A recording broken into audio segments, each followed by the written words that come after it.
High বন্ধুরা, আমি প্রিয়া। আজ তোমাদের সাথে শেয়ার করে নেব পালং শাক দিয়ে ডিমের কারি।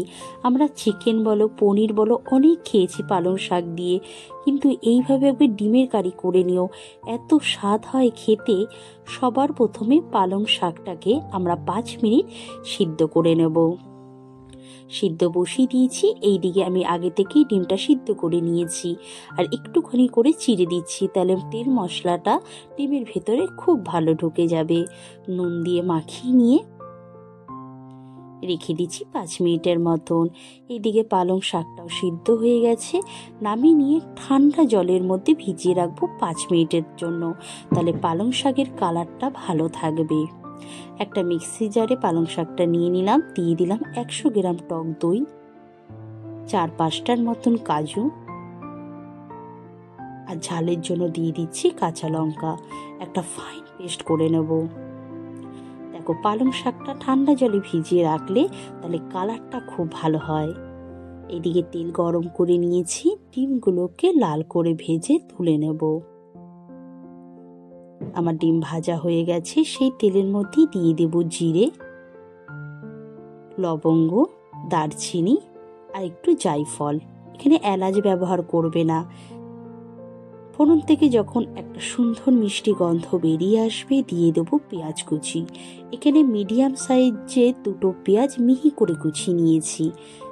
এখানে পেঁয়াজ কুচিয়ে পরিবর্তে বেটেও দিতে পারো, কোনো সমস্যা হবে না। দিয়ে দিচ্ছি আদা রসুন বাটা। এবার খুব ভালো করে কষাবো যতক্ষণ না মশলা থেকে আদা রসুনের কাঁচা গন্ধটা চলে যাচ্ছে। যখন মশলা থেকে আদা রসুনের কাঁচা গন্ধটা চলে যাবে, দিয়ে দেবো একটা টমেটো পেস্ট। টমেটোটাকেও সেমভাবেই কষাবো। যখন টমেটো দিয়ে কাঁচা গন্ধটা চলে যাবে, দিয়ে দেবো স্বাদ অনুযায়ী নুন, টেস্টে ব্যালেন্স আনার জন্য একটু মিষ্টি, জিরের গুঁড়ো, ধনের গুঁড়ো আর একটু গরম মশলা। এই রেসিপিতে হলুদ ব্যবহার হয় না। এবার খুব ভালো করে মিশিয়ে কষাবো। দিয়ে দেব মিক্সিতে করে রাখা মশলাটা, দিয়ে প্রায় আমি 4 থেকে 5 মিনিট কষাবো, বারবার নাড়াচাড়া দিয়ে। যখন দেখবো আমাদের পালং শাক দিয়ে একটুখানি তেল বেরিয়ে আসছে, দিয়ে দেবো ভেজে রাখা ডিমটা দিয়েও 2 থেকে 3 মিনিট খুব ভালো করে কষাবো। যখন মশলা থেকে সম্পূর্ণ তেলটা বেরিয়ে আসবে, কালারটা চেঞ্জ হয়ে যাবে, দিয়ে দেব 1 কাপের মতন একটু জল। এতে বেশি জলের প্রয়োজন হয় না, 1 কাপের মতন জল দিলেই হবে। 5 মিনিট ভালো করে ফুটিয়ে নিয়ে যখন একটা গ্রেভি ভাব চলে আসবে, এবার আমি দিয়ে দেব বাটারটা না এই ডিম কারিতে এত স্বাদ বাড়িয়ে দেয়। ভালো করে মিশিয়ে নিয়ে আমরা এবার গরম গরম রুটি বা পরোটার সাথে পরিবেশন করব।